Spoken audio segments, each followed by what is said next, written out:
Sa panahon ngayon, napapalibutan tayo ng maraming bagay na gusto natin mabili, maging mga bagay na kailangan natin, pang-medikal, pagkain at maging luho. Marami sa atin na hanggat maaari ay makaiwas sa paghiram ng pera dahil ito ay dagdag responsibilidad. Pero paano kung wala kang naiipong pera pambili? At ikaw ay nangungutang na lamang, lalo na kung ikaw na ay nababaon na sa kakautang. Ito ang ilang mga tips para makaiwas na mabaon sa utang at makaiwas sa paghiram ng pera. Create a budget. Gumawa ng isang detalyadong budget upang makita ang inyong income at expenses.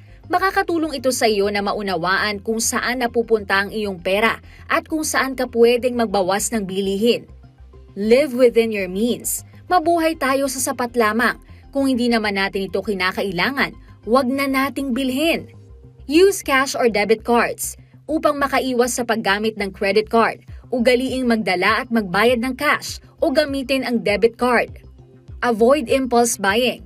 Mag-practice ng self-control sa pamimili. Isipin muna ng matagal kung ito ba ay kailangan mo o gusto mo lang. Prioritize debt repayment.